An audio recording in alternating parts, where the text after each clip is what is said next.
సింధుపై భారత్ దెబ్బ అదిరిపోయింది. భారత చర్యతో పాకిస్తాన్ కాళ్ల బేరానికి వచ్చింది. కరుణించండి మహాప్రభు అంటూ వేడుకుంటోంది. సింధు నదీ జలాల ఒప్పందం నిలుపుదలతో పాకిస్తాన్ అల్లాడిపోతోంది. ఒప్పందం నిలుపుదలపై పునరాలోచించాలంటూ రిక్వెస్ట్ చేస్తోంది. ఈ విషయంలో ఒకటి కాదు, రెండు కాదు, ఏకంగా 4 లేఖలు పంపించింది పాకిస్తాన్.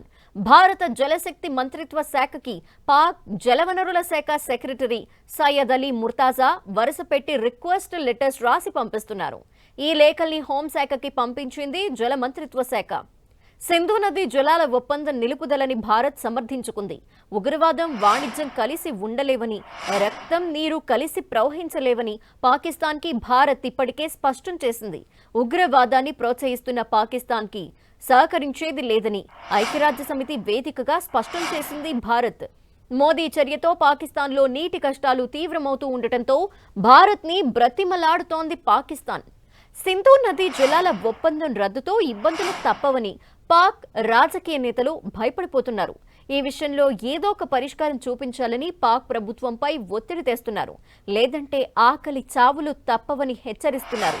పాక్లోని ప్రతి 10 మందిలో 9 మందికి ఈ సింధు నదీ జలాలే జీవనాధారమని పాక్ సెనేటర్ సయ్యద్ అలీ జఫర్ అంటున్నారు. అందుకే భారత్కి వరస పెట్టి లేఖలు రాస్తున్నారాయన.